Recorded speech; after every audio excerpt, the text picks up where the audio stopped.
Hey there, cats and kittens. It's Crossover Attack again, episode 15. Can you believe it?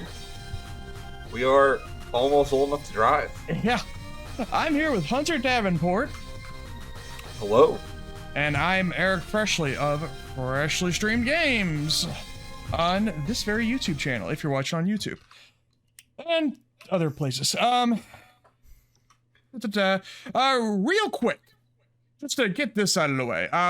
We talked last episode about that, God, I can't remember the name of the guy now, Nick Merckx situation, Yep. and it was still unfolding a bit.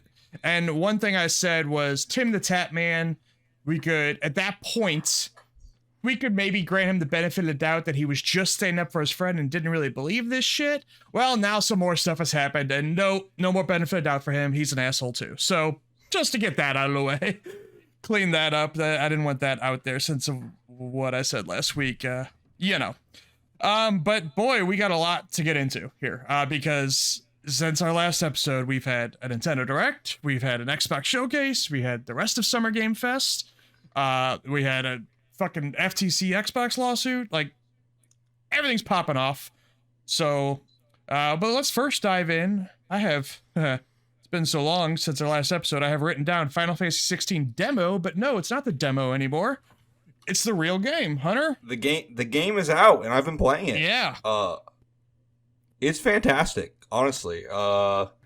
Seen a lot of discourse about it the last couple days, and I'm not finished with it yet, so I can't really. I'm like maybe not even 10 hours in. Final Fantasy should be turn-based, damn it. I don't agree at all. You know I don't care. I'm just... Yeah, no. Like, whenever I hear that argument, I'm like, it could be, I guess, but this is still a fantastically put together game that uses everything that Final Fantasy has besides turn-based combat, and people are upset somehow. Game's fantastic so far. I really love it. How does, I guess, look, as somebody looking from the outside, because I really don't know a damn thing about this game and much about the series in general. I know that obviously, yes, turn-based combat's gone and the party's gone. So what does still make it feel like Final Fantasy, I guess? So all of the Final Fantasy sort of aesthetics are still there. Like there's a lot of like there's Moogles in the game, there's Chocobos, all that stuff. And also a lot of the like the map design, I guess you'd call it, like the level design is kind of straight up old school Final Fantasy. Like, it's not open world. You have like a map that you travel to, but it's not like you don't. It's like how do I best describe this? It's kind of like the overworld maps on the older Final Fantasy games. Okay. Where you kind of travel to a place to place. What else is it?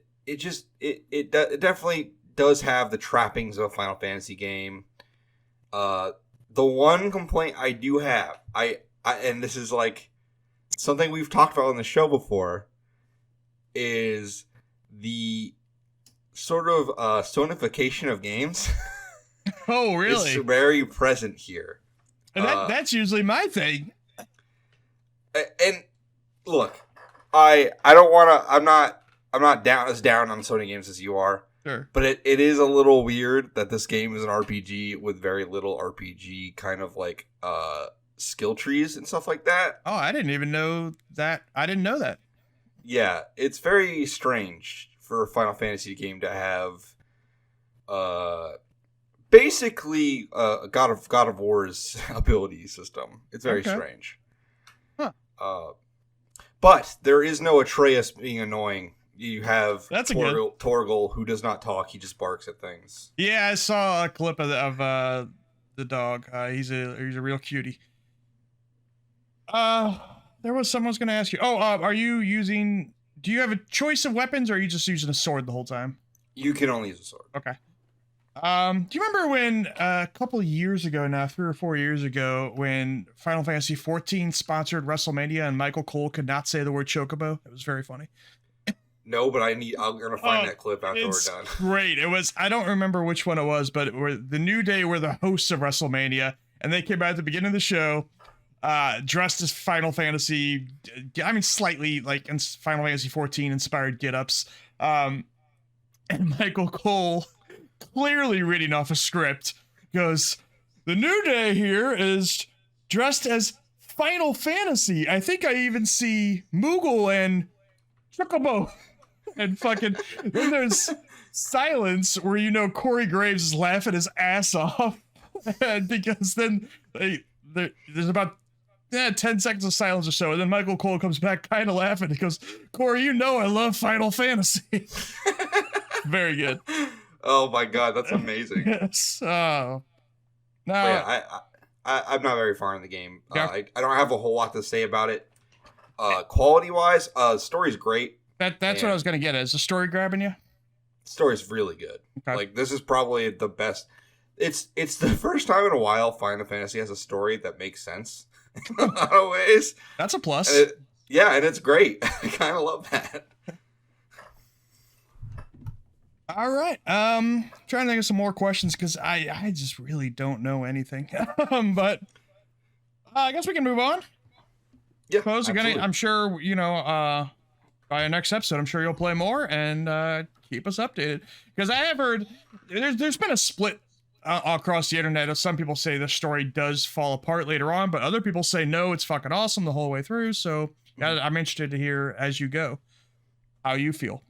Absolutely. I jumped a little bit into, and I think I complained last episode that I hadn't started the current season of Destiny. Well, now I finally have a little bit, not even very far. And I don't even really necessarily need to talk about what's in this season other than fishing is disappointing. Honestly, man. Yeah, I mean, it's fine, whatever. Most But fishing. it's a real MMO now. It definitely is that. It's just fine. Destiny's in a rut right now. And the community, like, this seems to happen once a year, really, so I don't want to oversell it, where the community sentiment is just in the gutter. But boy, we are in it now, and it feels like we are in it early in this season. There's a couple things that kind of lined up all at once. There was a PvP streamer, a real popular one, who eventually quit the game because of cheaters. You can watch a clip on his stream of a couple minutes of him just finding cheater, and it's just like, fuck it, I'm done. And the community erupted for that, because that has been a problem in PvP. I don't play the PvP, but that's what I'm told. Then there was another guy named Asdacross, great YouTuber for Destiny. He made this 30-minute video, great video, very well researched, very well sourced, about how the microtransactions in Destiny have crept up to a point where they're now out of control. And then there was the marathon announcement, which a lot of people feel, and actually, if you look at LinkedIn and stuff, they have a right. They're correct in feeling this way, that a lot of the PvP team from Destiny have moved over to Marathon. And PvP in Destiny has been abandoned for a while. Like I said, I don't care about that mode, but a lot of people do.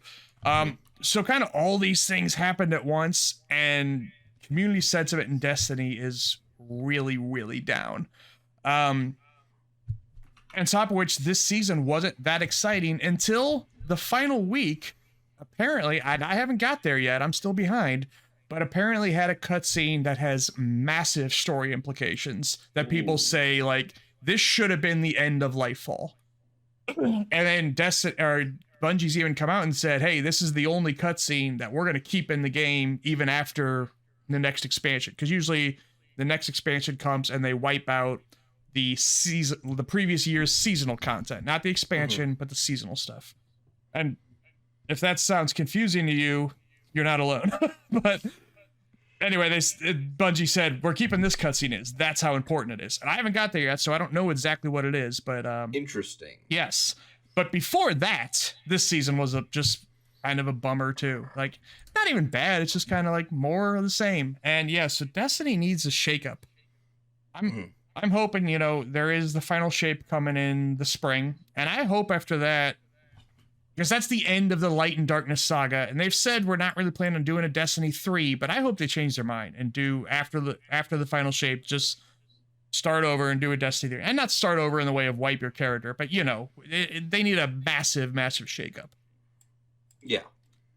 So anyway, that's my little Destiny rant. So here's my question, though. Yeah.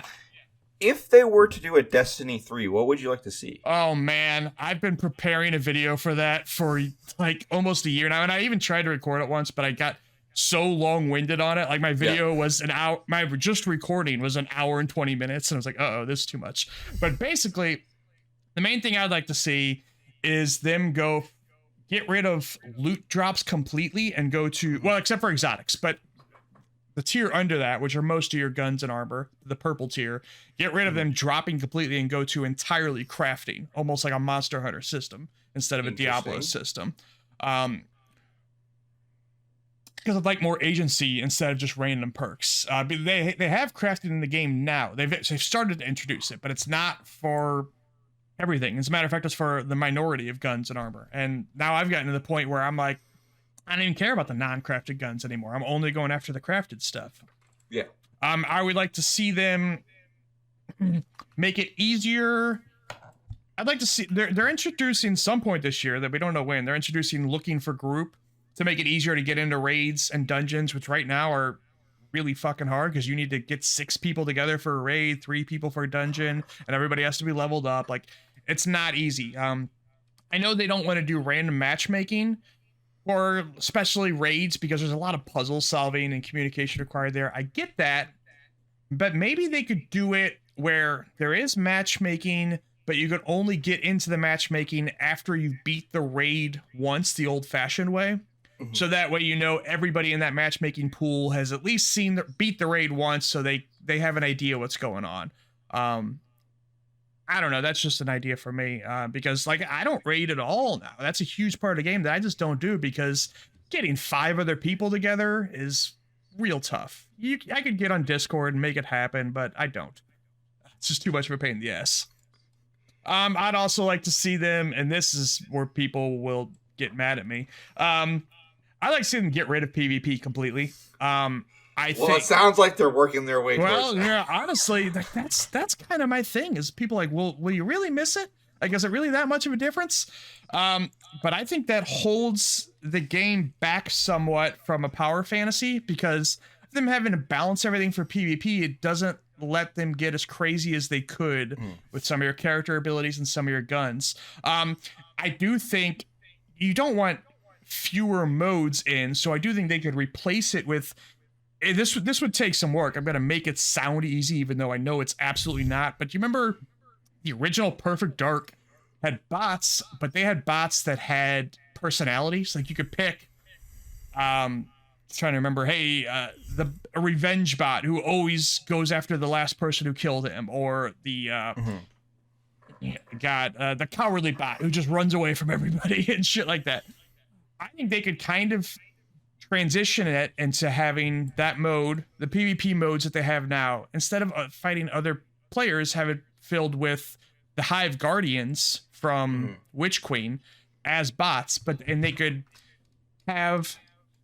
All right, so there's a Hive Guardian Hunter, Titan, and Warlock now. And they can have 3 variations on each of them, giving him 9. So say, hey, one Hive...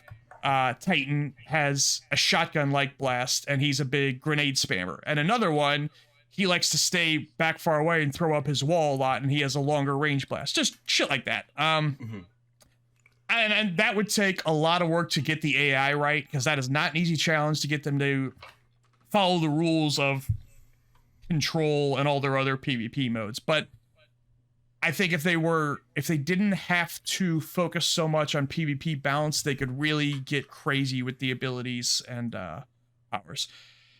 And those are kind of the points I'll hit on now. I got a lot more ideas, honestly. I think about Destiny way too much. It's a little sick. I think they should add fishing again and make it good this time. Of course you need fishing. Hey, look, it's not even that fishing's... Like, you think of fishing minigames in every game. None of them are, like, outstanding. I mean, that Final Fantasy 15 fishing minigame is really fun. It's the funnest part of that game. Oh, really? Yeah, pretty much. Oh, they turned that into a whole VR game, didn't they? I think so. That's crazy. Yeah, anyway. So, Destiny needs a shakeup. And unfortunately for me, Marathon is an extraction shooter, which is not going to be my bag. So yeah. So if you like Destiny PvP and they get rid of it, you have Marathon to play now. eventually. That was a huge part of my thought as well. Good news is, the potential good news is, there's 2 free-to-play games coming out of Korea soon that look like they might have potential to scratch that itch for me. The First Descendant and Synced are both games that are supposed to come out this year. I believe they're both out of Korea. Definitely out of Asia, for sure. And they both look kind of neat. We'll see as far as... I'm sure when they launch, they won't have nearly as much content as Destiny is, because Destiny's been building for 6 years or whatever it was. I'm sure they'll have their struggles. Everybody does in the live service games, but I think both those games have potential. They actually look more Warframe than Destiny, but, that's too similar. Wow. So I looked it up. Nexon Games is the company for First Descendant. Yes. And that's the Maple Story guys. Right. Yes, I did hear that. So it's Korea, yeah. Okay. But damn. They're moving on. Right. That was in the that game, the First Descendant was in the Xbox Extended Showcase. I thought that game was still years off, but they said it's coming this year. Interesting. So let's move on to our parade of showcases. Oh, God. There's been a lot. So many. And we're going to do these in reverse order because I think people want to hear about the most recent one. The Nintendo Direct is probably the most exciting one to talk about. Yeah. There's one game on here I'm probably going to spend a long time talking about. Actually, but before we get into specific games, I want to talk about the general feeling of it, because I went into this thing with low expectations. My thought was that my guess is the next console's coming out holiday next year, and there has been like 6 rumored remakes or remasters. F-Zero GX, Metroid Prime 2 and 3, Twilight Princess / Wind Waker, Kid Icarus Uprising, Pokemon Black and White, and one other that I can't remember right now. But, I'll probably think of it in a minute. But I kind of thought they would coast between now and the next console on remakes and remasters. And I'm mostly fine with that. Was mostly fine with that. But, it's driving me nuts that I can't think of the last one. Fire Emblem Genealogy of the Holy War. That was the last one. And then after this showcase, after this direct, I thought, oh no, I was wrong. But now I look at this list, I wasn't that wrong. It is a lot of remakes and remasters, but it wasn't the ones I expected. And it's ones that are more exciting than the one I expected, namely Super Mario RPG, which we'll talk about in a minute. And that's great. And there is also a couple more original games in here than I thought, especially, Mario Wonder. Mario Wonder's being the biggest one. I thought they would save that for the next console. I'm still kind of confused why they're not, but hey, I'm happy. So yeah, how do you feel about the Direct overall before we get into specific games? I thought the beginning was a little like, I felt like, oh no, this is going to be a disaster. To be honest with you, I was like, people are going to be mean to this Direct in a way that'll be annoying. And then Mario RPG showed up and I was like, oh, never mind. Nope, they crushed it. How are you feeling about when do you think the next console's coming? Sooner rather than later. Really? And I have a theory about that Peach game. Yeah. I think that's on the new console. Do you think it's cross-gen or only on the new console? I would say cross-gen. Okay. That I could agree with. The thing that makes me think that is Nintendo doesn't really ever really do this thing. It's like, oh, here's this thing we're working on. They don't ever do that. That really. was, yeah. That did feel like this felt to me like the last hurrah of the Switch. Like, these are the games. Now we have announced all these, and now we can start getting ready to talk about the next console, which hopefully by the end of this year, they'll at least mention it and give us some information. Although you don't want to give too much of a lead time because then people will stop buying Switches. So maybe it'll come out in the spring. That'd be great, but I kind of doubt it. They usually do holidays, don't they? Like the last couple ones have been Well, holiday releases. the Switch was a spring release, but you could argue that's just because they needed to move on from the Wii U as Yeah, fast they as needed to possible. drop it as fast as possible. Yeah. So, yeah, I'd say you're probably right, but I want it sooner for sure. Like, I do too. Hey, I'd love a new Nintendo console. Tears of the Kingdom started to get a little framey, and some of the Super Mario RPG looked a little framey too. And what was the other question I was going to ask? Oh, and again, and we're just about to get into these games, but I was also thinking about how a lot of what the Switch has, yes, there's Wii U ports, yes, there's remakes, there's remasters, and yes, a lot of the indie games are available on other consoles, but man, you look at the library of this console, of everything you can play on it, every important indie game, maybe ever, honestly, because like every good Wii U game, and then just the first party lineup of Switch games.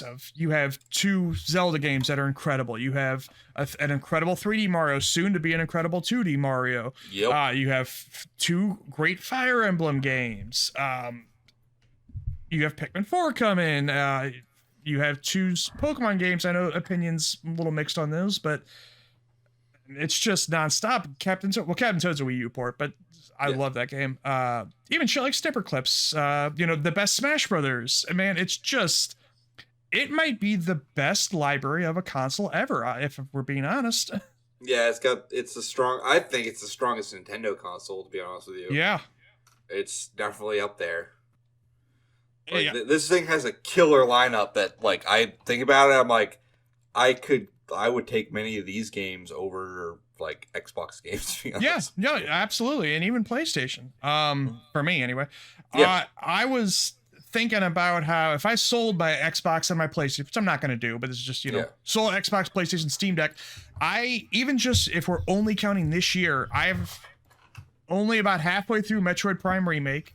I haven't started Fire Emblem Engage. I haven't started Advance Wars. And that's only games that came out this year. Plus, Tears of the Kingdom, I'm on the last boss. I haven't beaten that yet. And, Pikmin's coming. Pikmin 1 and 2 just dropped. Well, now we're getting into specific games, I guess. I guess we'll start there. Let's start with Pikmin. Sure. The most exciting thing to me was Pikmin 1 and 2 dropping at the end, which I bought, haven't started yet. But Pikmin 4, you get the dog now. It looks to be on Earth. I guess the other ones have been on Earth because they had like Duracell batteries, but you do get to go. And Game Boy Advances. Yes, that's true. But you do get to go inside a house on this one. Ooh. This game looks really neat to me. I'm still a little bit worried about controls because Pikmin hasn't gelled with me except for Pikmin 3 with the touchscreen controls, which are obviously gone now because you don't have a tablet anymore. Yeah. So I'm still a little bit concerned about that. But other than that, I think this game looks fantastic. And I love those first 2 Pikmin games. I have not played 3 yet, and I probably should. Yeah, you should definitely play 3. I love those first 2. I'm like, I could go for more Pikmin. Yeah. Pikmin 3 is one of my favorite games of all time, but like I said, I controlled it in a way that is no longer an option anymore. So yeah, that's going to be, I don't know, but if you like the first 2, then I'm sure you won't have a problem. No. Yeah, I'm very excited. And I might even start Pikmin 1 when we get done here.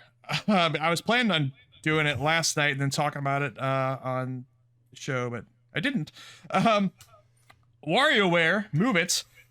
That was a big highlight for me. I'm a little bit... I prefer... And I don't have a ton of experience with WarioWare, but what I do have, I prefer the first one without motion controls. Mm-hmm. I'm a little bit worried about motion controls in this one, but people do like that Wii game a lot. Yeah, it's weird to me that they went with motion controls again. Yeah, Very it is. Strange.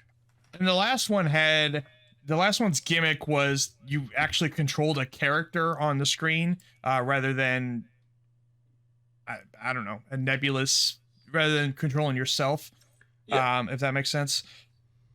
And so this one's gimmick is motion controls. But they've done that before, so I don't know. The Wii one, I think people's biggest complaint was it wasn't great for single player content. It was more made as a party game, and this one, they did say, hey, we got some 4-player stuff, but they focused mostly on single player. Interesting. Granted, it was, Nintendo Direct. It's like 90 seconds of the game, so who knows? But Princess Peach game, That was one of two games, one of two first-party games that were announced for next year. Mm-hmm. It's Princess Peach's first starring game since Super Princess Peach on DS. Yes. And she changes into a wedding dress at the end, it looks like. But we don't know what that means. She's getting married. Yeah, well, okay, I guess we do know what that means, but as far as the gameplay effect, we don't know. Or maybe she just really likes wedding dresses. Maybe so. Hey, more power to her. The other game announced for next year was a remaster of Luigi's Mansion Dark Moon. Not much to say about that one. I don't really like that one. I much prefer 1 and 3. I have not played. The only one I did play was 3, and I haven't finished that yet either. Speaking of really good. Speaking of Wii U games, I need to finish. Okay. Well, it's coming anyway. You can't stop it. I can't stop Nintendo. Unfortunately, I've tried. You can't stop that, or you can't stop Detective Pikachu. Although they tried for like the last 3 years or so, because they announced this game in an interview like 3 years ago. Yeah. I don't even know if you can call that an announcement, but they just said like, we're gonna do a sequel. I might say something controversial here. Oh, bring it. This game looks like shit. I'm not a graphics person. I'm not we'll get into it, but later. I'm not a frame rate and graphics guy. I'm not. Okay. Just not my thing. I look at this and I'm like, this is a 3DS game that they put on the Switch. It actually made me. I remember when they were showing it, I was thinking, is it a port of the original? Which was a 3DS game. Because there are shots of that trailer where Pikachu is very clearly not on the ground. He's like floating above it. Yeah. But the last two Pokemon games weren't lookers either. That's just not Game Freak's thing or Pokemon Company's thing. The Pokemon DLC, I don't know if you have this on this list. No, I didn't write it down. That looked rough too. Yeah. Wow, that game was rough. The base game is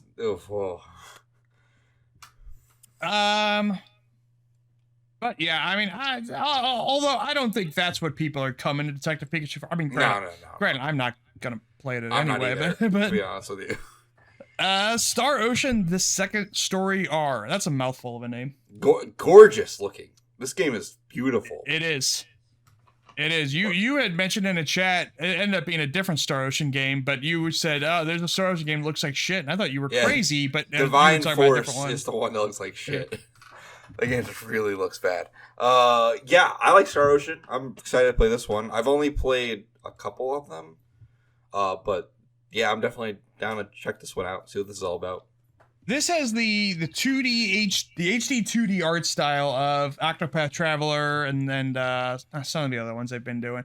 But it does seem like they are willing to go behind the back with the camera more than those games are. Those games are pretty much side-scrolling, but so this Star Ocean's a little bit more action-y than those games do. So like it's really interesting to see how they move the camera around in this art style. Yeah. And immediately people started clamoring for a Chrono Trigger in this art style, which maybe. No? Oh, maybe. I thought you were saying you didn't want it. No, maybe I'd like that. Yeah. And then we got two here that were probably the most hyped moments of the Direct, unless you're a big WarioWare fan. We'll start with Super Mario RPG Remake. Yes. This got rumored about 2 days before the Direct, but I didn't believe it. I thought, no fucking way. Because it's on paper, it sounds ridiculous that anyone would ever do this. You have to get Nintendo involved. You have to get Square involved. Or at least I presume you have to get Square involved. Although they didn't mention anything about Square, but still, I think like they have at least part ownership on Geno and Malo, right? Yes, they do. Yeah. I've always heard that's why like Square Enix and Nintendo are like, that's the reason why this would never happen. Like it's just like such an impossible thing. Same with Chrono Trigger. Like Square doesn't do this usually, and it turns out 4 failures in a row. Right.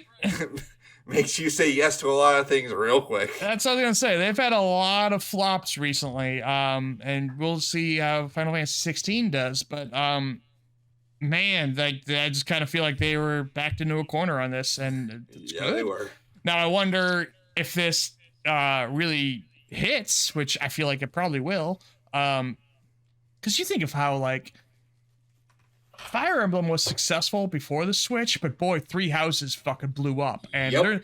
there's a lot of series like that. Like, even Animal Crossing to a degree was like, hey, it was successful before the Switch, but boy, oh boy, did the Switch blow up and stuff. Like, everyone started playing after the Switch came out. This could happen. And then we could start seeing, especially now with no more Mario and Luigi series, like, this could come back as a series. There could be a Mario RPG 2 and a Mario RPG 3. I hope there is someday. Yeah. That'd be insane. Yeah, just and I think it looks gorgeous. I remember when I was first watching the Direct, I don't know, when they first started rolling gameplay footage, I wasn't that impressed. Just thought, oh, it kind of looks like New Super Mario Brothers. But as it went on, I was like, oh, no. There's more here than I was thinking. I love thick Mario. We love a thick, chubby king. Thick, stocky Mario. And he's in the next game, too. Next, all right, I guess we can go ahead and move on to the next game if there's nothing else to say about Mario RPG. I feel like there is, though. But whatever, it's exciting. I never actually played Mario RPG, so I'm excited. She will not be called Princess Toadstool in this one, which is funny because I think Mario RPG was the last game where they called her Princess Toadstool. Yeah. But anyway, Super Mario Brothers Wonder. 2D Mario's back, and it's not the new Super Mario Brothers art style anymore, which people seem to hate. I don't totally get. Why? I know, like, I'm not okay. Look, those games, they were fun. The first 3 were fun. Yeah. The 4th one, I was a little tired. I was like, all right, let's not. Maybe that's more accurate. It's not that people hate it; it's that they got real tired of it. Yeah, and the Walling Turtles. I hear those are my nightmares still. Man, this game looks great though. It really does. I know kind of the obvious joke is that it's, Mario on an acid trip, but boy, oh boy, it does. Like, it's accurate. That is what it seems like. You know what it reminds me of is like, when I was a kid, one of my favorite activities while eating breakfast was reading the back of cereal boxes, and something about the art kind of reminds me of like the super like not advertisery, but more like the kiddie playful kind of colors and stuff like that. I really like that. It's like really cool to look at. I can see that. I think they should have Tony the Tiger guest star in this. They should, yes. Oh wait, his voice actor died. Oh. Yeah. Well, that's sad. Mario, Luigi, Peach, Toad, Daisy are all playable, and it looked like Yoshi was at parts. I don't know if we saw him playable, but we also saw Mario riding on him, so I don't know exactly how that's gonna work. Maybe he's like how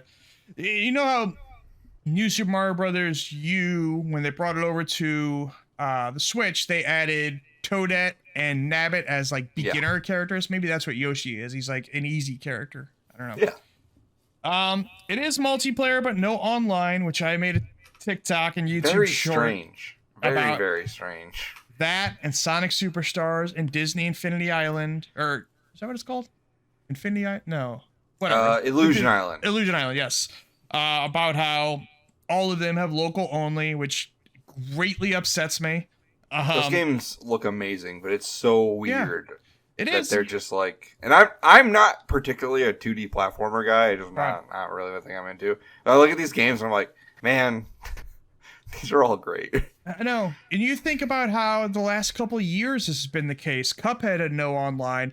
Rayman Origins and Legends, Unravel 2. It's just like for these 2D games, they don't think they need it. But I know they can do it because Streets of Rage 4 and Ninja Turtles Shredder's Revenge had it. I know those are beat 'em ups, but they're still 2D games. I don't want to hear that Nintendo couldn't do this. That's bullshit. Nintendo, it takes a while. That's just their thing. It's like they're just. It sucks. It's absolutely awful. I mean, I agree that it sucks. But there's also Sega here with Sonic and the La with Disney. When I posted that, some people are.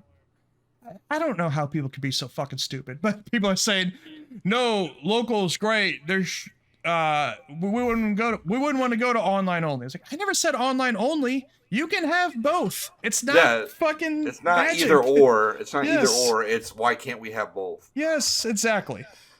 People drive me crazy. So I believe that's the end of the Nintendo Direct. Yeah, like I said, I didn't write down the Pokemon DLC, but there was Pokemon DLC. It looked pretty bad. That trailer didn't tell me anything. If maybe if you played the base game, you know exactly what's going on, but I didn't. So like there was no narration, no words to say, hey, new areas, new whatever, new. I don't know. It's just like I'm looking at a trailer. All we know is there's a mysterious disc. Yeah. And that game looks and runs terribly. I have heard people tell me that like it's the best gameplay Pokemon's ever had, but I can't, for sure. I can't get past the problems there. Yeah, when you load in and like characters are just like standing in like the ether, or like the background is like fading in and out. I'm like, I don't really usually care about this stuff, but this is bad. I feel like I asked you this when it came out, but I forget. Is the whole game co-op or just parts of it? I have not played this game in forever. I don't remember. All right. I'm sure. When it came up on the Direct, I asked that same question. And I asked myself that same question every time somebody talks about it. I'm sure I could look it up by now. I just always never think about it until we're talking about it. Exactly. The Xbox Showcase also happened. Let's get into it. I'm real excited for this one. What'd you think about... Let's count the Starfield Direct as part of the showcase. Yes. What would you like grade the showcase overall? I'd give this an A. This is really good. This was solid. There was great reveals. Like good third-party stuff was here too. Solid all around, really. Yeah. I have complicated feelings about it. And I actually kind of forgot that I was going to talk about this, actually, because now the showcase was almost 2 weeks ago now. That's how the schedule worked out. What are you going to do? I think kind of in terms of moving the needle for Xbox and making a grand, again, in terms of just kind of what this is going to mean for everybody else, I guess. Yeah, I think this was an A. I think there's going to be, a lot of these games are going to be big. In terms of what I personally like, I look at kind of the things that, for me, I always think of a PlayStation is the blockbuster action adventure games. Nintendo's a lot of platformers, it's Nintendo's their own thing. And Xbox to me has always meant social games and co-op games. Halo, Gears, Viva Pinata, Crackdown, like their whole history. Most of their big IP has been co-op, multiplayer, social, and I look at this list, and in terms of first party, there's Towerborn. That's about it. The other ones are all kind of single player games that you would expect out of Sony. Things that I like. Yeah. and it's not a bad thing. No. And they should. I'm glad they're expanding their wings a bit more and diversifying. But I hope they don't completely abandon the kind of games that got them to the dance. And they probably won't. I'm sure that Gears is coming. We know Gears is coming. I'm sure that there's going to be more Halo. And I mentioned those two. I don't mean to say that, hey, Halo, Gears, Forza is all they are. But you know what I'm getting at. I'm sure they won't. But for this showcase, I look at this and thought, boy, a lot of these games look really impressive. I just don't know if they're going to gel with me personally. Mm-hmm. But I'm going to give them a chance because, hey, I don't have to pay for them, right? Yeah, exactly. That's a great part about this platform is you don't, like, if you have Game Pass, you can try whatever you want. Although Game Pass is a little more expensive this week. Unfortunately. But it doesn't matter for me. I got another 2 years free. Yeah, so am I. I'm stocked up. I have to look at the date I'm stocked up to, but for at least another year or so. They started off with Fable. Mm-hmm. And there was a lot of debate afterwards about whether this was CG or not. Or it's not CG. It is all in engine, and there were snippets of gameplay in there. Yeah. I think, and actually I did want to mention this. I think where Xbox gets caught up a little bit in this, people say we want to see gameplay. And they will show this Fable thing and said, well, this was gameplay. Like, yeah, but what we really mean is we want to see like an uncut walkthrough. They want the Rockstar style. Hey, here's a mission of full on. Here's a mission of the game.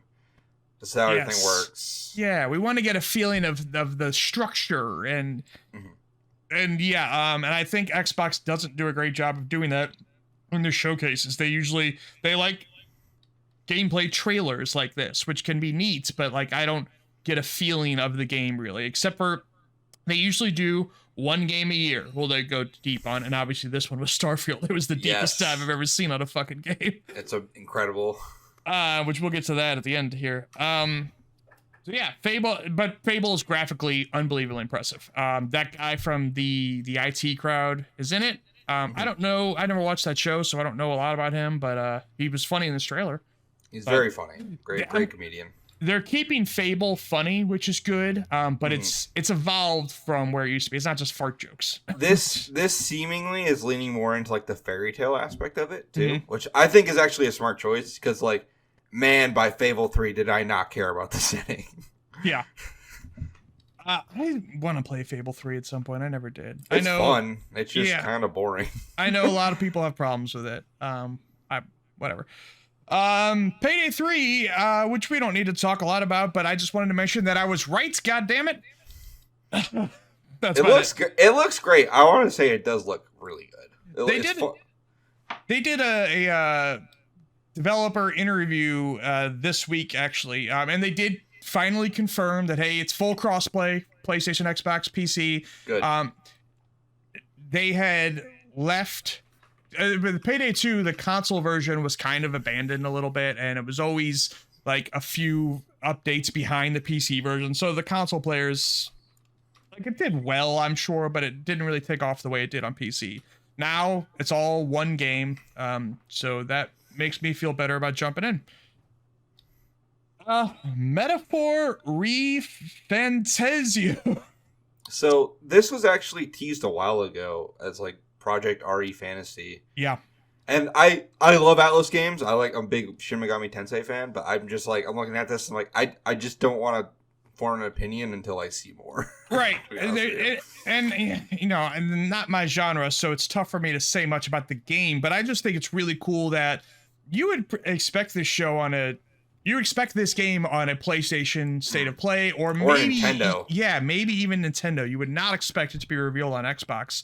And that's just an illustration of how Xbox has went after Atlas to make a strong partnership with them, just like they have with Like a Dragon and the Yakuza team. Sega in general, honestly, is like they have a really good relationship, and honestly, I'm happy because those games being on Xbox is always good. I mean, yeah, and I'm glad they're on Xbox, but it's. Even being there, it's surprising that they're.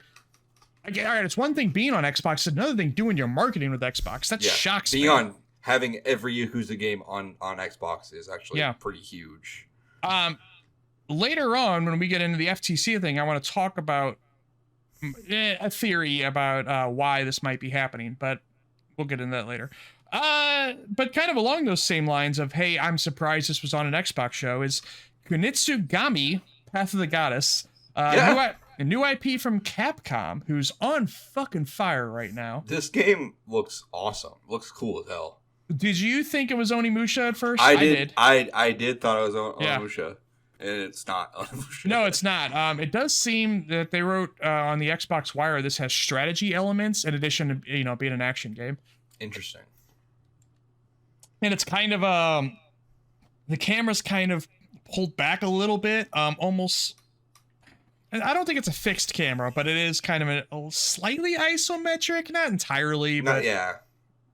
I don't know. It's weird. It's tough to describe, and obviously we don't know a whole lot yet. But it's a Capcom game that will be on Game Pass day one. They haven't had a lot of those. They're doing Exoprimal, and they did Monster Hunter Rise, but that was a port of it was already out on Switch and PC. So this is, I don't know. It could say, hey, that means it's a lesser Capcom game, but we don't know yet. I mean, it could be, most lesser Capcom games are still good, too. Yeah, absolutely. 33 Immortals is from the makers of Spiritfarer, and this is a 33-player co-op game. So this is one that I am very interested in. It is more down my alley. It's not first party, but that's okay. It's still Game Pass day one. And Spiritfarer, people fucking love that game, even though, that is not an action game at all. So like it's tough Very to strange. tough to say. They did before Spiritfarer, they did Jotun, which is more of an action game. So it's not completely out of their wheelhouse. But this looks sort of like Hades with 33 players. Yeah. I'm a little bit worried that it's gonna be just pure chaos and tough. No, it will be. I know, but I hope you can at least like get a read on. I don't lose sight of my character too often, I guess is what I'm worried about. 33 players. It's I know. so insane. They did an actual demo at the Xbox Extended Showcase, which by the way, I guess I should mention, you know, I say Xbox doesn't do a lot of like gameplay walkthroughs in their shows. Maybe that's because they have the Extended Showcase 2 days later and they do a little bit more of that. But anyway, 33 Immortals, they did it, and it was kind of, they start you off in 3 different places in the map, so it's like 11, 11, 11. So, you know, maybe that's a little bit more palatable, but yeah, I guess I just, I don't know. I'm worried about getting lost in that game, but we'll see. It's an interesting idea for sure. I've never seen anything like it. Clockwork, go ahead. Yeah, so on the 33 Immortals thing, this game, I feel bad because this does nothing for me. But I will say that the idea of Giant Bomb and a ton of other outlets playing this game is very exciting. Yes, get Giant Bomb and Kind of Funny and Easy Allies, Min-Max. Nextlander, of course. Yeah, that'd be great. Clockwork Revolution is the game from inXile. Their first one since Wasteland 3. I was right. Wasteland 4, it's here. It's easy to look at this trailer and say, oh, that's very, very BioShock, which it is, but also they were clear afterwards in interviews. Hey, this is also an RPG. Like, that's what we do. That's what we're known for. This is very, very, very RPG. Also, there's time manipulation powers in it. You excited about Clockwork Revolution? I am very excited about this game. Me too. Because I forgot to mention it when we were discussing games we played. I've been playing the Wasteland games, and now I'm like, I'm really into the studio now. I really love those games. Which one are you doing? I'm on Wasteland 2 right now, and it's so good. Oh man, wait till you get to 3. I mean, granted, 3 was the only one I played, so I guess I don't know about 1 and 2, but man, I like 3 a lot. Yeah. It's an underrated studio, and they have staffed up a lot since Wasteland 3. They're like, this is a AAA game now, and I think this is maybe their first AAA game. And there was more gameplay in this trailer than I expected. You know, a lot of these. Oh, I didn't actually write down the. But it makes me think that it might be closer than it.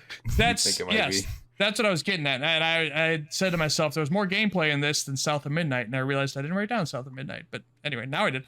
Anyway, I agree. This could possibly be next year. Probably a safe bet is still 2025, but yeah, I could see very like holiday 2025 maybe. Yeah. Yeah, very excited for that. New IP is always good. There's a lot of new IP, including South of Midnight, which I just remembered now. This is one is really interesting to me because I heard it's like a Sony first party game on Xbox, and I was like, "Whoa, that's interesting." Yeah, I mean, it's a third person action adventure. If that's what you mean. Yeah, the way I heard it described to me was it's third person kind of Sony-esque. That's the way they're describing it. Obviously, we saw no gameplay. This trailer was not CG, but it was in engine, which, you know, really, what the hell's the difference? But yeah, that's the way they're describing it now. We need to see it more, but crazy cool setting for games. You don't see a whole lot of like this deep south swampland voodoo-ish. I can't think of any games, honestly, that kind of in that setting. No. And it's a stop motion animation style. This is a studio. This is the guys that did We Happy Few and Contrast. I actually kind of love We Happy Few, so that's very exciting. What I was gonna say, like, even if you have problems with these guys' games, they always have style down. Like they're they're great at that. And they're another studio just like inXile that after they got bought by Xbox, they've staffed up a lot. So you know, this is them. They're swinging for the fences on this. It looks cool. Yeah, It's probably still very far off, but I'm rooting for him. What I was going to say about We Happy Few, I didn't play it, so I'm kind of just relaying what I've heard, but I've heard that, a lot of people didn't like the base game, but then the first DLC was a lot better, and then the second DLC was a lot better than that. So you could see the studio's on an upward trajectory, which can be exciting. The ever controversial Avowed. People looks are being stupid about this game. Looks like a kid's game, right? No. It looks great. Y'all are high. I know. So I guess this first CG trailer from a couple of years ago made people think it was going to be real dark and gritty. And it's not, but also it's set in the Pillars of Eternity universe, and Pillars of Eternity never was that. To my knowledge. Pillars of Eternity looks a lot like this game, not gonna lie. Totally. It's pretty close. I watched some reactions, and a lot of people, like I remember, especially the Easy Allies, had no idea this was in the Pillars universe. So maybe that was the problem. People just didn't know that. That's why I'm so excited about this game, to be honest with you. I love Pillars of Eternity. Man, people are stupid about that. So we kind of thought, when they did the CG trailer a couple years ago, that it was going to be very Elder Scrolls-ish. And it sort of is, but there's some key differences. Number one, it's very companion-focused, it seems. Sort of... it sounds the way you describe it, it's sort of like Mass Effect, where you have a party, you have companions, things of that nature. Also, it's not an open world. It is kind of hub areas, sort of like the Outer Worlds was. And it's also not a massive game. It sounds like also about the size of the Outer Worlds, which is good news for me, but a lot of people were disappointed in that. But I think a lot of people were just, I don't know. I guess people don't like colorful games, but they also like Fortnite, so I don't fucking know. It's just like, man, I'm going to go into it when we get to Starfield, because like some people are just babies, to be honest with you. My God. You're absolutely right about that. Gamers are the worst. That's true. Towerborn is no, it's not. But Towerborn is a new first-party game. They don't own this studio, but they're publishing this game just the same way they did Ori and Flight Sim and stuff like that. So it's a first-party game. From Stoic, guys who did the Banner Saga. And this has been rumored forever as Project Belfry. Now it's actually here. I think Belfry would have been a better name, but whatever. We're here now. It's a 4-player brawler, but it has a heavy RPG elements in it too.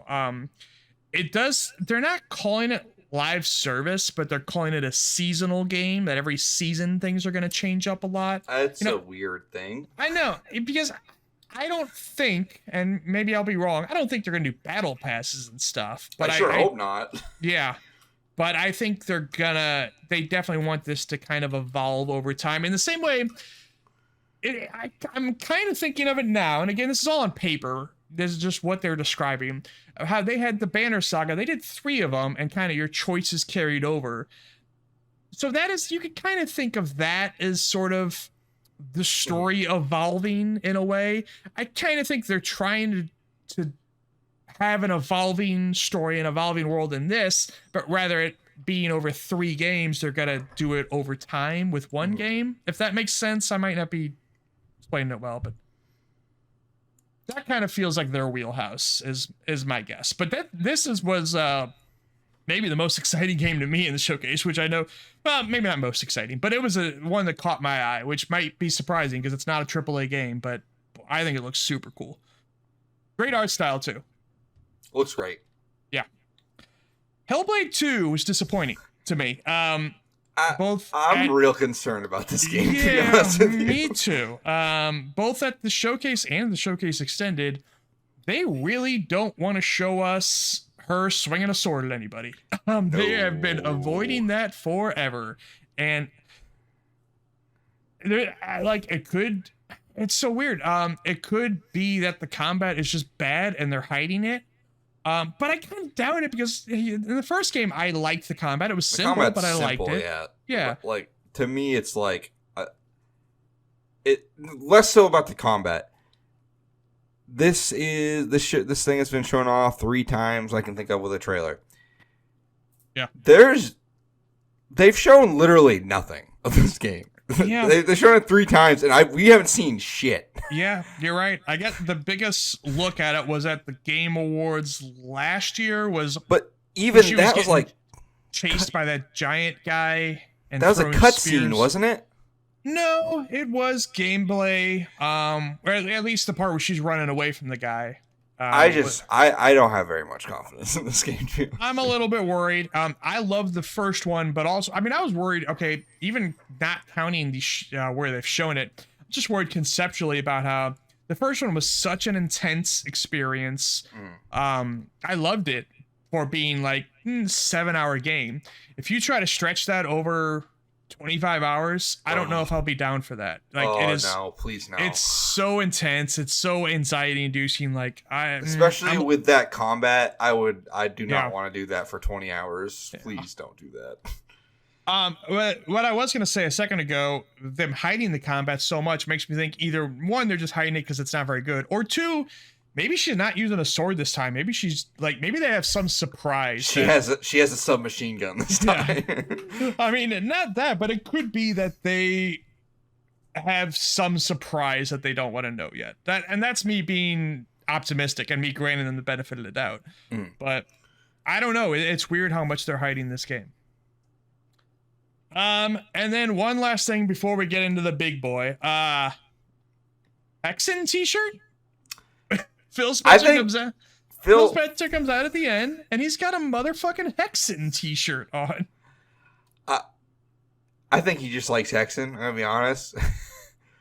I don't know if he's teasing anything, because like when he was on the couch, he seemed real annoyed they brought it up. Oh, I think he's hiding something. I 100% think he's hiding something. The other thing about this shirt, like, this was a shiny ass shirt, like in a way that made me think he got it printed that day specifically for this. Like, that thing looked brand new, how just fucking shiny that logo was. I don't know. I just don't want to anger Phil Spencer. I don't know.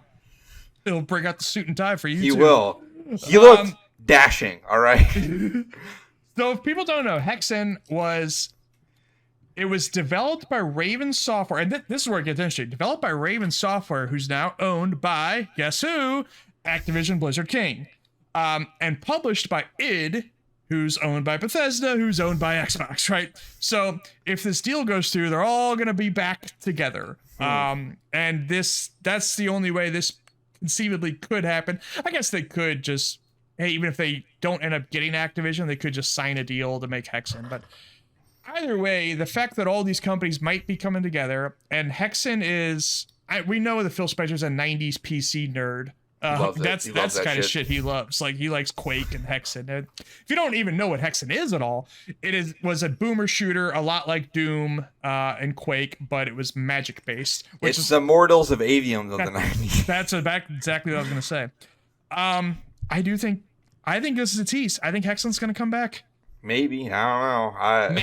Maybe as a remaster like Quake got, but I think more likely they're gonna fucking do brand new Hexen. id doing Hexen would be pretty cool. Yeah, I'd be way down for that. And I think that was the last the Xbox showcase. There's no other games to talk about, right? There's one more I think we should talk about. Is there? Yeah. I don't remember anymore. There was the little indie game you might have heard of. Little up-and-comer studio. Not ringing a bell. Oh yeah, that one. The most important RPG of all time. Right. Something me, a Bethesda simp, does not agree with. That was like, it's the most important RPG for Xbox. Sure. Yeah. Sure. Okay. So Starfield we're talking about, by the way. Starfield looks incredible. I'm so excited for this game. That's all well and good, but I have many bones to pick with the general community at large here. Hey, we should probably talk about the game first, right? Let's talk about the game first, and then I will address my enemies. So game looks great. Procedurally generated planets, which is like obvious. Duh. It looked way better graphically than I expected. Yeah, looks very highly detailed. A lot of work put into some high red sandwiches. Yes. But yeah, honestly, this whole deep dive was the best deep dive of any game in recent memory, at least. It was fucking insane. Like, and I am not a Bethesda simp at all. I'm a Bethesda skeptic, but this thing just kept going, and it feels like they put everything they could think of in this game.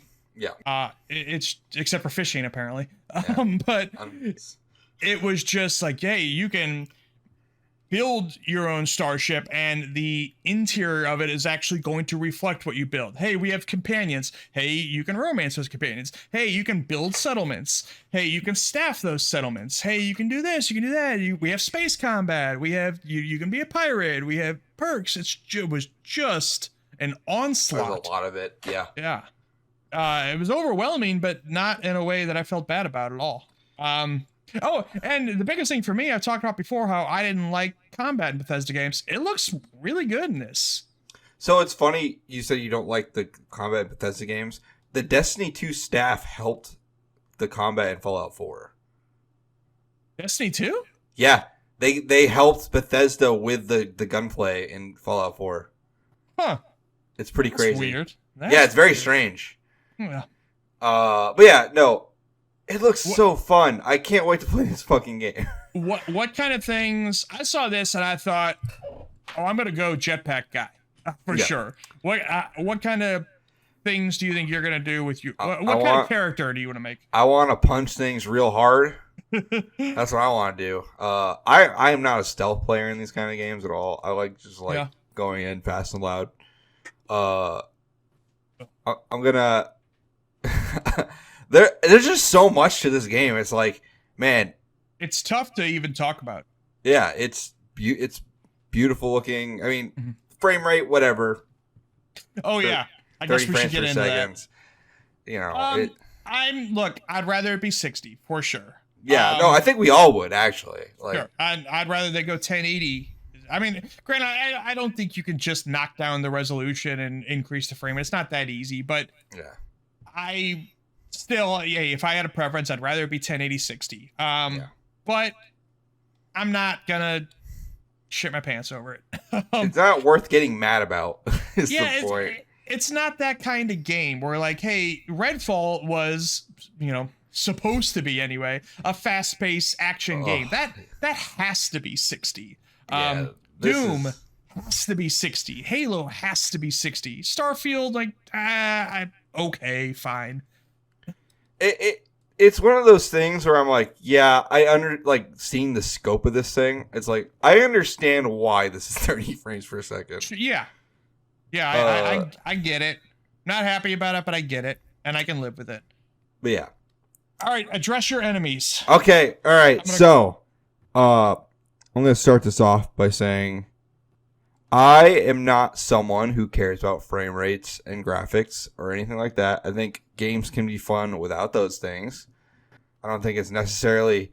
I'm not someone who nuts over 60 frames per second or anything. Did you say without those things as in no frame rate? Zero? No frame rate. Zero frame rate. Could still be fun. That's a ball. That could be like a ball on a paddle. But yeah, I think some people are being insane about this game in a way that makes me think they're still mad about Fallout 76. And I think you gotta let it go. Well, I think there's also a lot of it. It's just people mad it's not going to be on PlayStation. That too. I think there's a lot to be skeptical about in this day and age. Just it's just the nature of the internet. We can be skeptical of everything. However, when you are review bombing a game that's not out yet, I think you need to go outside and touch grass. I saw somebody in a Facebook group that I will not name who unironically said the phrase, Bethesda does not deserve high scores at launch. Meaning they don't deserve good reviews. Oh, boy. Why do you care? Honestly. It makes me think that, y'all are virgins and you need to go outside and touch grass. Do something, for the love of God. Yeah, I got no answer for you on that. I don't understand this, hatred people have. it's insane to me. Like, I didn't like Fallout 76 at launch. I like it now, but like I was mad. I got over it. You know? Right. It's time to let it go. Like this the anger you feel. Especially and on the exclusivity thing. Uh-huh. If you care that much about Bethesda games, buy a fucking Xbox. Buy an Xbox, buy a PC, buy a Steam Deck, or just stream the game. Yeah. You can just you can stream it, and xCloud is pretty damn good. It's like you have options. Why are you all so mad about what box you can play your game on? Well, it feels like, and this is not just Starfield, this is games in general. People are always looking at every game as, give me an excuse to not spend $70. That's what I'm looking for. Yeah. I'm looking for something to be mad at, and I'm looking for a reason to skip your game. I'm looking for a reason to mock your game. Yeah, and it sucks. I hate that shit. Like, can't people just say, and I've said it a million times on this very episode, and so have you, like, game looks cool, it's probably not for me. Like, man. It's like it's so easy to just not be angry all the time. It's really simple. It's actually great. Probably like extend your life, actually. Yeah, there's more important things out there. There are. You know, like, fuck. It's a video game. Granted, I will say that after this showcase, I've seen a lot more people being positive about Starfield than being negative. I was surprised at like people like because I've been listening to Kind of Funny again just because like adding to my like games daily and stuff just to hear different perspectives. Sure. And like I was surprised because they were all highly positive of it. I was like, that is not something I expected. Dude, we've talked about this game, and I was not that positive on it until the showcase. And I'm still, granted, I don't know. I'm definitely going to play probably, at least like 8 hours of this game. I don't know if I'm going to stick with it. You're not going to be me 1,000 hours in. What? Hey, probably not, but you never know. Like, I didn't expect when I bought Breath of the Wild, like, because I was not into Zelda before that. I didn't expect to spend hundreds of hours in that game, but I did. Yeah. So it could happen. I'm much more open to it than I was before the showcase. I'm much more of a believer now. And like they fucking nailed this presentation. They did. Now it's got to nail the game. Yeah, they do. And the best thing about this presentation was one of the interviews was kind of in the lobby of Bethesda, and they had a trophy case, all their games in the back, and you could see behind one guy, he had Wayne Gretzky's hockey. Yeah, I did see that, and I was like, yeah, they know exactly. They know what the people want. Now they're speaking to me. Yeah, that'll be before this showcase, and I think I even said last episode, Tears of the Kingdom has Game of the Year locked up. It's over. It does. Honestly, no matter how I feel about Starfield, Tears of the Kingdom is going to be the game that I'm going to be championing this year. I actually now think that Starfield, like, Tears of the Kingdom still has probably an 80% chance, but if they nail Starfield, I think it's not out of the realm of possibility. People will go crazy if that game is amazing. They will go nuts. Did they say anything about mod support? Yes. How about on console? He did. So Phil Spencer, I believe in the XCast interview, did bring up mod support. He didn't necessarily name drop console, but I think you mean Todd Howard, right? Todd Howard, yes. Yes. Todd Howard on the XCast did bring up mod support, and that is coming. He didn't name drop console, but like all the Bethesda games have the mod launcher, so I'm guessing it's going to be in console too. Yeah, I think Fallout 4 didn't have it at launch, but it did come a couple months later. Yeah. So people will be playing this game for quite a long time. Yeah, including me. Yeah, you gonna go see every planet? I'm gonna try. We're gonna find out. All right. There's a couple more Summer Game Fest games to bring up. Homestars has gotten a big glow up, it sounds like, at least in terms of perception, because people went hands-on with it, and people were like, hey, this is actually really good, shockingly enough. Okay, at first I was really mad about Foam Stars because Square Enix, of course. Now that I know it's actually probably fine, I'm less mad about it. Yeah. I'm still not gonna play it out of like just spite. So it's still insane to me that it's not free to play. That is very strange that they did not go the free to play route, because it looks like it's like tailor made for it. Yeah. Just like Crash Team Rumble, which launched 3 days ago, and I've seen it already knocked down like 30% at some places. Like, ooh, that's not good. And it sounds like the game's fun. It's not like a bad game, but just like nobody's paying. I saw some $40 for that game. Some of the new characters from that game, like the newer Crash characters that they made for it. It's actually pretty sick. It's a game that, you know, if Xbox gets ABK and it goes on Game Pass, I'll give it a shot because it looks fun. But it's fun as hell, yeah. Yeah, but I don't want to pay. I think it's $40. No, even that's too much. Yeah, too much. I'm sorry. That game should be free to play, and so should Foam Stars. And I don't know if they've named a price on Foam Stars. Maybe it will end up being $70. No shit. They could do it. Oh! I thought you were saying it. No, I was just being an ass. You were about to see me fall out of this chair.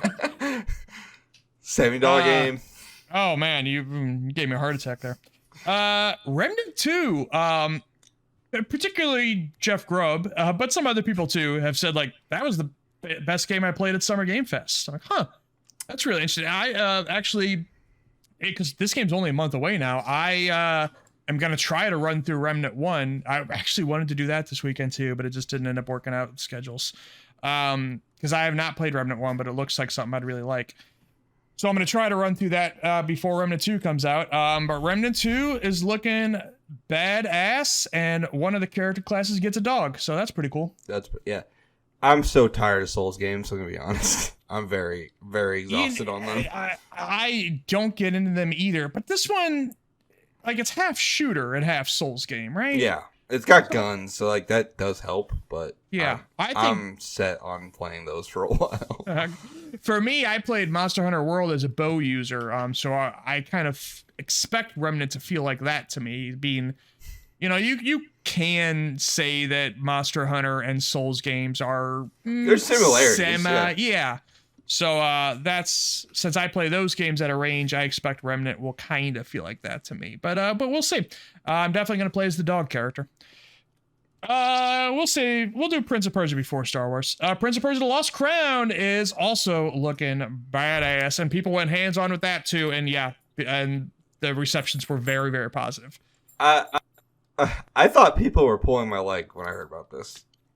Yeah, I remember telling you because you weren't watching the Ubisoft I thought you were all. show. I thought I was being gaslit because I was like, Ubisoft is making a Prince of Persia game in the year of our Lord 2023. There's no way, and it's true. It's actually coming out, and it's a 2D. I mean, well, technically they're making 2 Prince of Persia games, although one of them's MIA right now. Yeah. Because they're remaking Sands of Time, but it's been delayed quite a few times, and we don't know what the status of this is. But The Lost Crown is a 2D one coming out in January. The combat makes me, just the flashiness and the speed of it makes me think of Ori, the second Ori in particular. This is the team that made Rayman Origins and Rayman Legends, so they're great at 2D games. This is more of a Metroidvania. Mm-hmm. Yeah, and it looks really, really cool. This is another one, though, speaking of shitty gamers.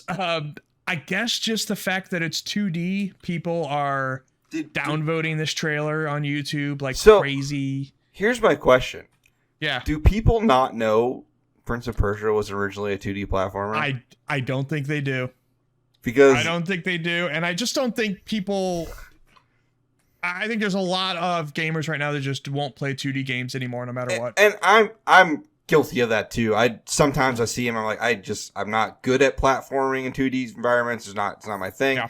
But like, I look at like Illusion Island and Mario Wonder, and I'm like, maybe I'm wrong. and I think I'm definitely wrong. So these people need to not be like this. And fucking, haven't we all been so sick of Ubisoft making the same game? Yeah. This and the other game that we're going to talk about are the least Ubisoft things I've ever seen. This just reminds me, I forgot to write down Avatar, but what's the subtitle in that game? Frontiers of Pandora. Okay. I think. Yes. Yeah. Yes, no, you're absolutely right. We've been wanting Ubisoft to branch out, and here they are branching out, and people are mad. I am I don't get it. So perplexed. This was, It's the most exciting, except for maybe the Star Wars game, which we'll get into. It's the most exciting thing that Ubisoft's done in a long time. Well, actually, I do love Mario & Rabbids, but okay, whatever. It's very exciting. And it's coming out not too long. And there you go. So fuck the haters. Oh, actually, since you mentioned you don't play a lot of 2D games, did you play the Ori games? I played it very briefly and then uninstalled them because I was like, I'm not good at the platforming in this game. I mean, I'm not good at it either, but I think there's an easy mode, but I mean, that won't change the platform. There's just something about the jumping and like having to make a jump that I just am awful at. I can't do it. My brain just freezes. Avatar: Frontiers of Pandora finally got its gameplay revealed. We have Far Cry at home. Yes, exactly. That's 100% what it is, and it doesn't look bad, but yeah, it's just more Far Cry. It's Far Cry. 2-player co-op, just like Far Cry. I guess I did see somebody suggest that it might be reverse Far Cry, where you are taking back outposts, right, but then trying to give them back to nature rather than the opposite way. But still, yeah. Reverse Far Cry. I guess. I don't know. Okay, sure. Why not? It's still the same gameplay. Yeah, no, you're absolutely right. Yeah, and that's coming out this year. Like, I don't expect that to knock anybody's socks off, but it seems like sort of like Hogwarts Legacy. Like, if you like that world, you'll probably have a good time, but it's not going to be if you're the best game. If you're a sick freak who likes Avatar, you'll like it. Yes, it's 100%. But speaking of sick freaks, Star Wars Outlaws. This is the least Ubisoft game I've ever seen in that it actually looks good. When this thing first, because there was a long gameplay demo. First it was the CG trailer at the Xbox show, but whatever, that didn't tell us much. The gameplay demo, when it first started, I thought, oh, it's just Uncharted. And it is and it isn't. You do get, first of all, you get your little pet guy out there who can distract enemies for you and pull switches for you and stuff, and that's cool. But it's going to be tough to tell until I get hands-on, but it doesn't look like it's too overly animated in the way that drives me crazy about Naughty Dog games. You mean how, like, there are people, like... I don't know how to explain it. There's something about, like, you're right, it is overly animated, but, like, it makes me feel like I'm watching in a fever dream of some sort a lot of times. It feels like I don't have complete control of my character a lot of times. Yeah. Because they want to show off that, hey, the character will bump into things and stumble all the time, and he'll drop his gun when he's reloading. And she's like, no, just let me fucking... I'm playing a game. Let me control shit. I want to shoot the bad guy. Yes. And that's right. When the Star Wars trailer first started rolling out, that's what I was worried about at first. And until I get hands-on, it's going to be tough to tell. But it doesn't look like it's doing that so much. So, yeah, I thought it looked cool. It's got ship combat. Yes, that's what I was going to get into. Ship combat looks sick as shit. That part was gorgeous. Well, the whole game was gorgeous, but that going to space was absolutely one of the most, like, Battlefront 2 had an unbelievably good space combat, just how gorgeous it was, and this looks to match it. Squadrons is also pretty good too. Yeah. I do wonder, there's a scene at some point where you are talking to some arms dealers, an arms dealer and a Imperial general leader or whatever. And you get a choice, but they didn't get into what would be different if you chose the other option as far as dialogue goes. So I saw a Greedo guy. Did you? I missed that. There's a Greedo guy. Yeah, and you shoot first. Spoilers. Ooh, nice. Yeah, this game's next year. It also seems to be, it's open world. It's probably going to be a real big ass fucking game because it's Ubisoft and that's what they do. The studio is called Ubisoft Massive. So, yeah, I mean, hey, it's in the name. I expected, considering it is massive, the Division guys, I didn't necessarily think it was going to be live service, but I thought there'd be some kind of multiplayer thing. And it's not just straight up single player. I thought it was going to be like Wildlands, that kind of thing. But not. Yeah. No, it's not at all. And by the way, Massive is also doing the Avatar game. They're a busy-ass studio. That must be a big studio. They must be. And they're still supporting the Division, too. And making... There's also, like, a Division mobile game coming. I don't know if Massive themselves is doing that, but there's Division mobile game and Division Heartland, which is a free-to-play thing. I was worried there wasn't enough Division to play. Yeah. I know. So that was the summer in a nutshell. We, last episode we did Sony and we did the Summer Game Fest opening night. So kind of the last 2 episodes, that was the summer. There's still an Annapurna show coming, and I think that's next week. But other than that, I think we're kind of out of the season. Until December, the Game Awards. Right. Yeah, I'm sure. I mean, Gamescom's even before that, but Gamescom isn't always the biggest. That's more like usually like third party and stuff like that. Yeah. You want to talk about Activision? Yeah, actually, I'd love to talk about Activision. Let's just get into it. I'm fired up right now. The FTC lawsuit, or at least one of them has started. All right.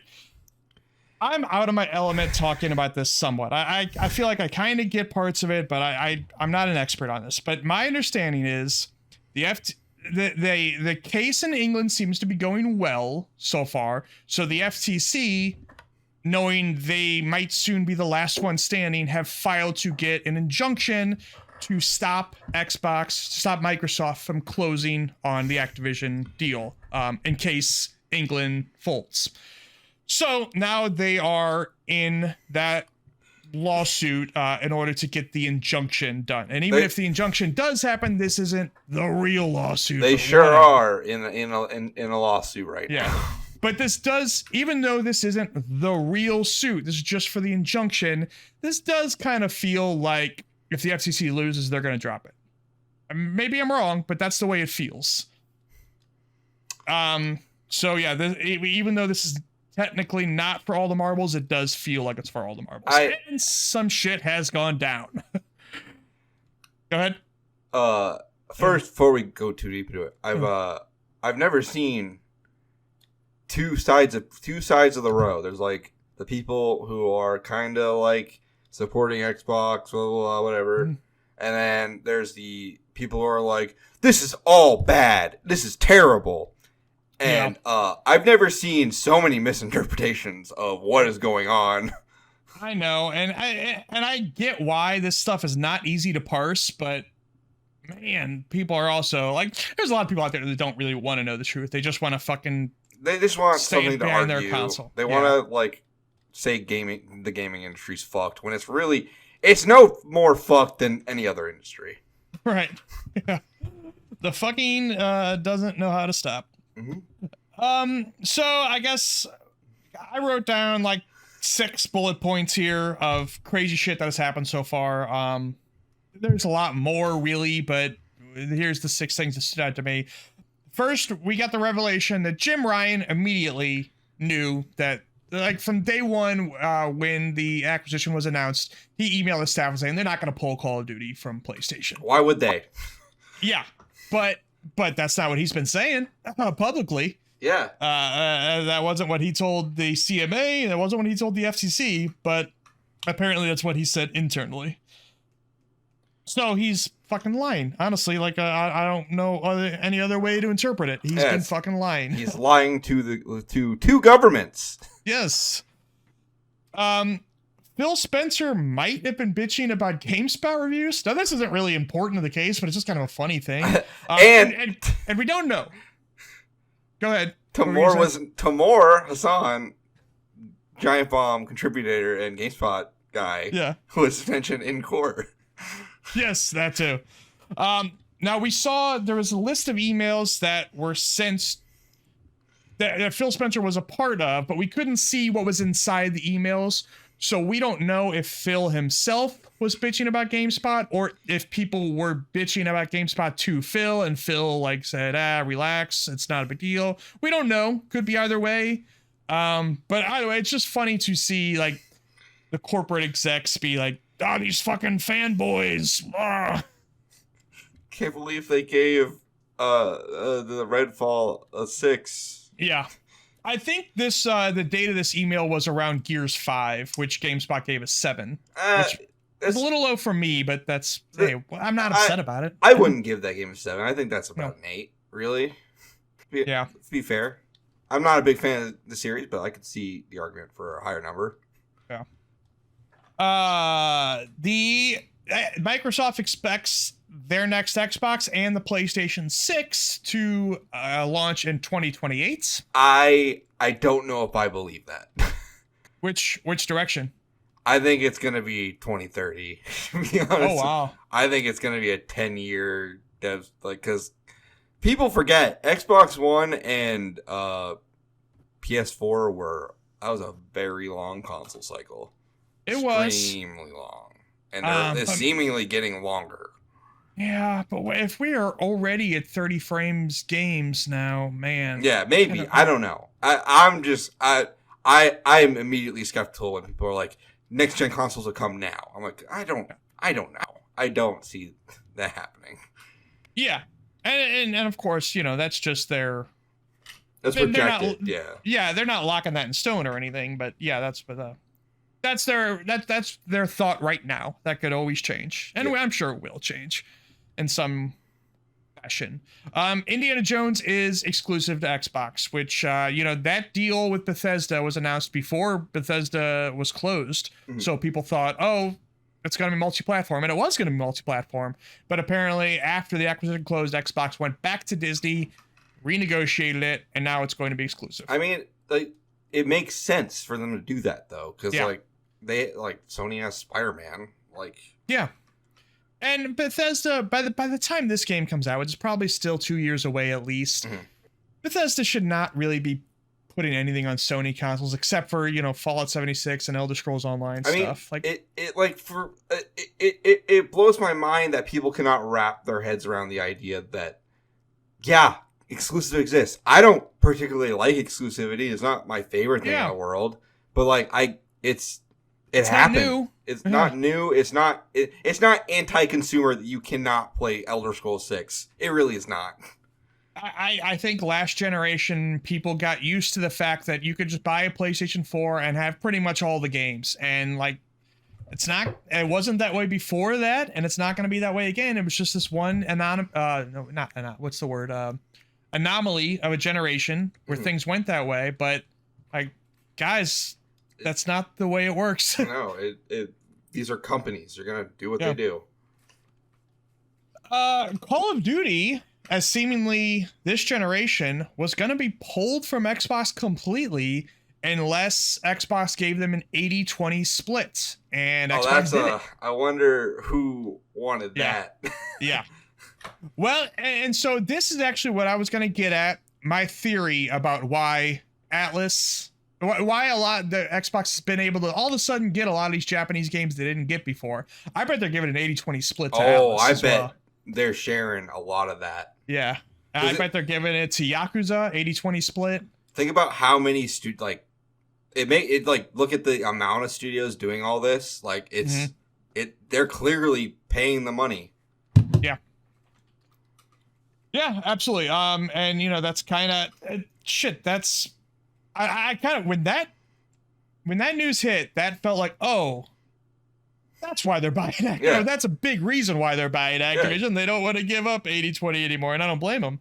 But yeah, I felt like that really just shocked me, honestly. That revelation. And the most important thing, Phil Spencer wore a suit and a tie. Yeah, looks very handsome in his little suit and tie. Very dashing. That picture of him with the coffee, walking up, he looks so happy. He does. I feel, again, I'm not an expert on this, but I feel like both the CMA suit and so far the first 2 days of this has been going very well for them. I mean, the FTC spent half hour debating whether or not Nintendo was a Gen 9 console, and I was like, why are we doing this? I didn't even write that down. Some of the questions, I'm not trying to get political or anything like that, but it is downright infuriating how inept all this seems. Yep. When a judge is asking you, hey, does Sony also have exclusives? Fuck this entire organization. The judge at the end of this thing, judge cut off the questioning. I forget what the last question was. Oh yeah, no, he said, I think the exact quote was, I do not need to hear this information. Thank you. Yeah, but what was the question that they cut him off on? Though? I don't. It's something about. I think it was about Nintendo. Oh, okay. I thought it was something about, are you gonna let other ABK games besides Call of Duty come to PlayStation? I don't know. But either way, the judge just got sick of it and said, you're done. The FTC, Well, at least with the Phil Spencer deposition. Xbox is such a dangerous company. So, I mean, I know. I'm glad that they're asking them about Nintendo. Pete Hines said under oath that Starfield is irresponsibly large. Always be, Jeff Grubb on Twitter being like, always be closing. That's the thing. Like, I only wrote down these 6 bullet points, but there's a lot more in this thing. This was a nonstop fucking. I don't see how anyone thinks that they're owning Xbox in any way. This is highly embarrassing for adults. Yes. This is bad. Not like this is our government failing to do any research whatsoever. Yeah. But this part, like I said, since this does not determine whether the thing is actually blocked or not. It's just an injunction. So the FTC could somehow still sneak this out, because if they do, this isn't a full block yet. It's just a block for now until the real case. So, like, it's such a mess and so confusing. It's stupid. But if they don't get this injunction, then I think it's fucking, like, they have it, in my opinion. Yeah. Of course, there's still England to deal with, but they got on Tuesday. This starts back up again. I believe Bobby Kotick's gonna come stand. Which I mean, if somebody's gonna blow it, it's gonna be Bobby. It is. And I think Satya Nadella is going to the stand. I believe there's some people from Amazon. No, not Amazon. Google. I don't remember. Google. Yeah, it might be Google. One of the Google guys actually was on there, and I heard something interesting where they were saying that the reason why Google Stadia failed because there is no market for what they were doing. Well, that's essentially having to admit it in court. That's fucking gonna be a point for Xbox then. Yeah, like it's insane that we're doing this, to be honest with you. Yeah, I know. This whole process is infuriating. But then I believe the judge said on Thursday they expect to have at least that'll be the end of arguments. I don't know if they'll have a decision on Thursday, but yeah. So we're getting down to it, I think. At least if the injunction's not granted. If it is, then this is gonna carry on. God. But also Xbox is increasing their pricing. Not in the US for consoles. It's in, open up this link. It's in every market except 5. The US, if I can bring up this link. Well, whatever. The consoles are not increasing in the US, but they're going up to match the PS5 price increase in every other market. I mean, hey, tough times. What's that? Tough times all around. Yeah. And then Game Pass is going up everywhere, and that does include the US. Base Game Pass is going up from $10 to $11, and Game Pass Ultimate's going up from $15 to $17. That's not too bad. No, it's not. It is still sucks. Yeah, and you know, price increase is always bad, but that that's the way they're gonna do it, right? They're never gonna jump up. Now it's $5 more a month. No, it's always going to be this. And then now probably 2 years from now, we'll do it again. 2 years after that, we'll do it again. Yeah. That's just how these things work. You know, it's a bummer, but for me, it's still worth it. Especially because for me, I'm locked in for a while. But yeah, me too. Even if I was at 17, still worth it. Especially with the lineup they showed at Showcase. This also, to me, is a sign that they are very confident in Starfield. Yeah. I don't know if you read that there's like a preview that went around. I guess IGN played an hour of Starfield, and they came away pretty positive on it. Yeah. So.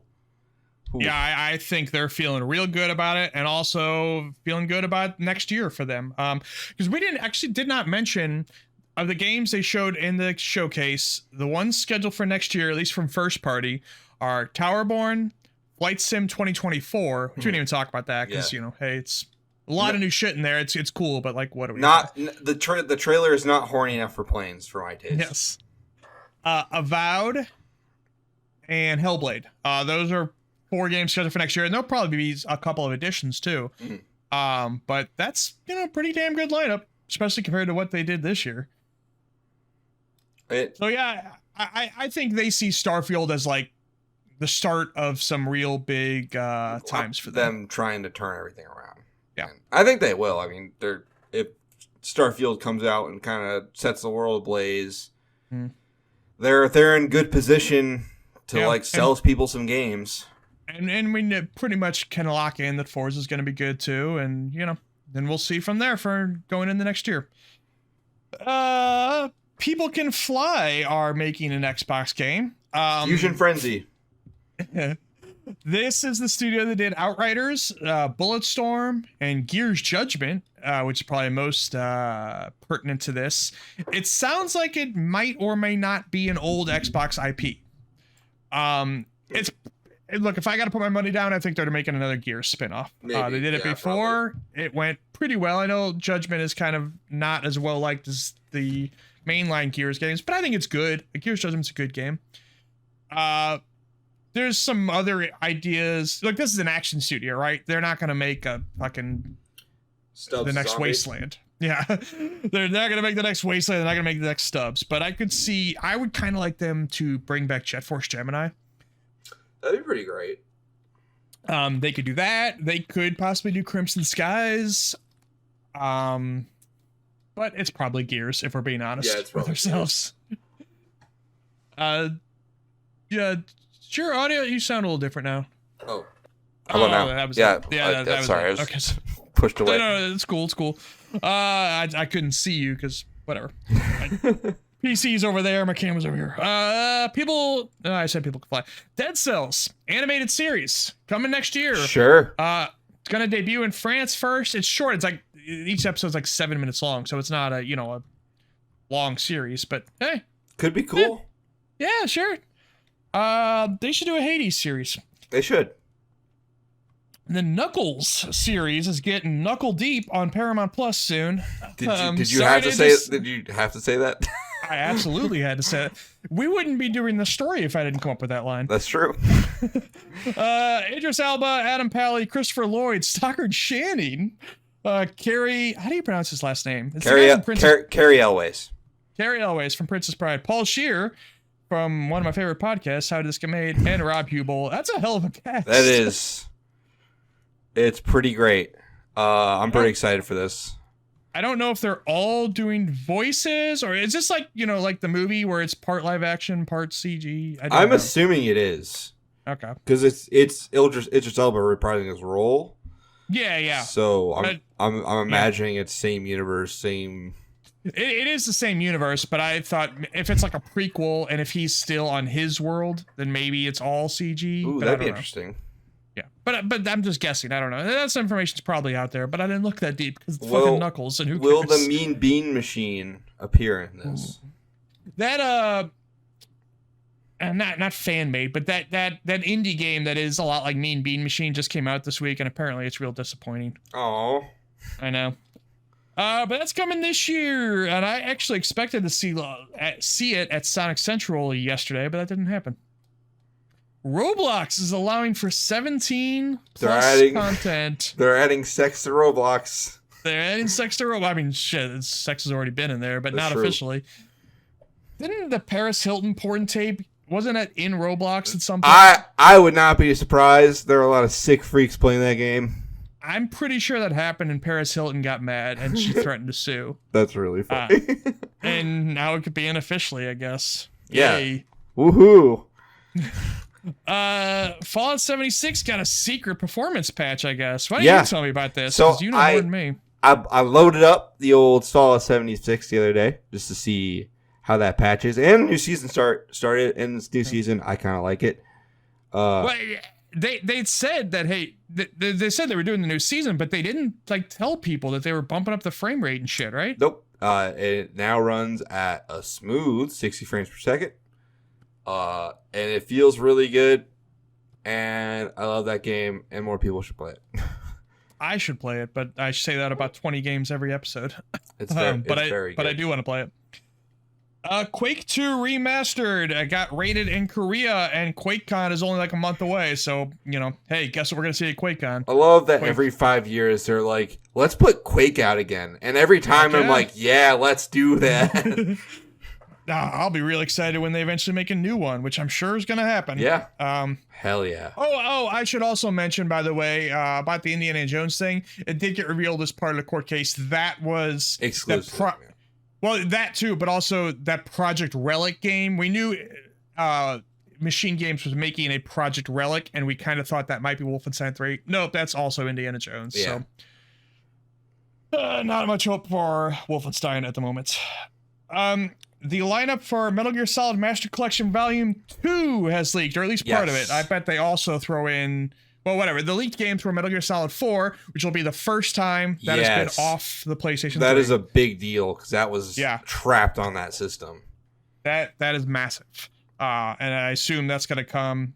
I don't know if this will make it to Switch. Like, Volume 1 is coming to Switch, but these games, I don't know if I don't think Metal Gear Solid 5 could run on Switch, dude. Yeah.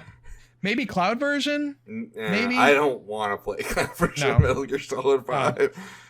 But, you know, this, I'm sure it'll make its way to PlayStation and Xbox. And that's, for Metal Gear Solid 4, that's a big-ass deal. Yes. Also Metal Gear Solid 5, as you just mentioned, and Peace Walker. Yes. Those were the lead games. I'm sure Ground Zeroes will also be in here. I'm sure Acid will also be in here. I really hope Acid is actually in this collection. And Ghost Babel, the GBA game, or Game Boy Color game. Isn't that in Volume 1? Or no, it's not, is it? It's not. Okay. Then yeah, that'll probably be there. I want all of them, just to be on everything forever. I think between Volume 1 and 2, it will be all of them, is my guess. Just port this collection to every console. You don't even have to change it. I don't care. Just put them on everything. The first Call of Duty Warzone, which apparently at some point changed its name to Warzone Caldera, which I didn't even know. I didn't realize we were on Warzone 2, to be honest with you. Oh yeah, that happened with, I guess, last year when Advanced Warfare 2 launched. Well, when Activision needed to hide another horrifying crime, they were like, well, we don't have any more Overwatch characters to make gay, so Warzone 2. September 21st is the last day. That game is shutting down. And R.I.P. I guess they just want to move everybody over to Warzone 2, which I know, I was just kind of looking at the reaction and people don't seem too pleased. Great. I know that's always going to kind of happen when you have a game that has microtransactions and stuff and people spend money and then all of a sudden that game's gone. It's always going to be a bummer. But this did feel like a particularly short lifespan. I don't know if your purchases carry over to Warzone 2. It should. If not, you would hope. Sucks. You would hope. You should keep all your skins and stuff like that. Give me that Bruce Willis skin. And finally, last thing. This has been a marathon here. Lots of shit to talk about. Nintendo's shareholder meeting was disturbed by a fan who... Yes. Purchased $3,500 in shares. First of all, insane behavior. Yes. Just so that he could interrupt this shareholder meeting and complain about Splatoon 3's lack of male customization options. Normal Splatoon fan. What the fuck? $3,500 for that. People are insane. I love it, though. Yeah. Well, let him cook, mostly. That's how I feel about it. Just let him... if you're willing to spend $3,500 to complain, to be a hater, I'm all for it. They had to cut this guy off. We're going to go halfway through. So this guy is apparently on Twitter, of course, and he said afterwards, halfway through, he was told there are other people who want to ask questions. So he didn't get to get out everything he wanted to say, and they cut him off. And they said, thank you for your enthusiasm. Like that, and that was kind of it. Bro, come on. Yep. So that's everything. I'm beat. So in conclusion...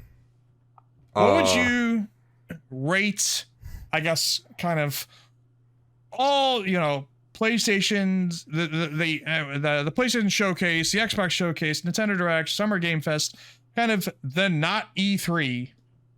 I'd say this is one of the better years we've had in a while. I agree. It's just, there's just so much is coming out. We know a lot more about Xbox's release schedule now.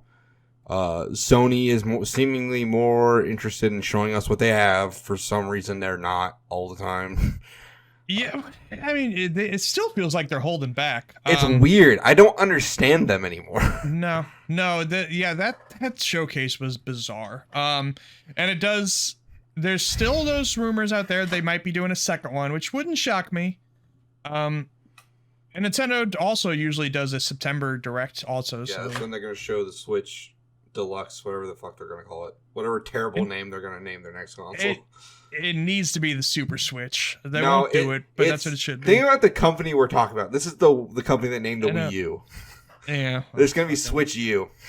Oh, that'd be okay, I'm in. Tell me about Kame Club and Phantom Zone.